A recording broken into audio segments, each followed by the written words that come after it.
Баршаңызға қайырлы күн достар, менің арнама қош келдіңіздер. Сіздермен бірге Мадина.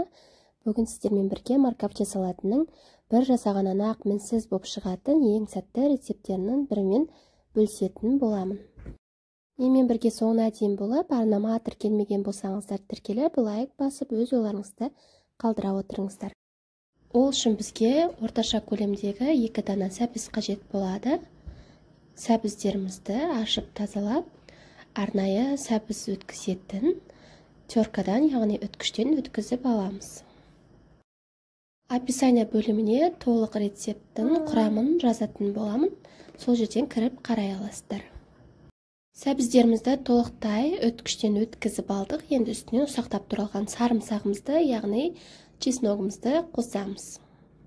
Үстінен қант, тұз, қызыл бұрыш, паприка және кориандрымызды саламыз. 2 шай қасық уксус қостым. Қалауларыңыз бойынша 1 шай қасық қоссаңыздар да болады. Әркімнің өзінің талғамына байланысты. Үстінен қызып тұрған сұйық майымызды қосып, барлығын біркелкі масса болғанша араластырып аламыз. Үстінен қызып тұрған сұйық майымызды құйып, барлығын біркелкі масса болғанша араластырып аламыз. Мен біздің салатымыз дайын болды. Салатымызды тәрелкемізге бірден салып, ұсына берсеңіздер болады.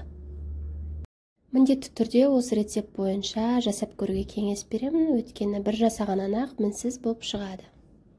Менімен бірге соңына дейін болғандарыңызға рахмет. Арнама тіркелмеген болсаңыздар тіркеліп, лайк басып, өз ойларыңызды қалдыра отырыңыздар. Егер арнам ұнаған болса, жақындарыңызбен бөлісуді де ұмытпаңыздар. Алдағы уақытта менен қандай рецепттер күтесіздер, сіздерден комментарий бөлімінен жауап күтетін боламын.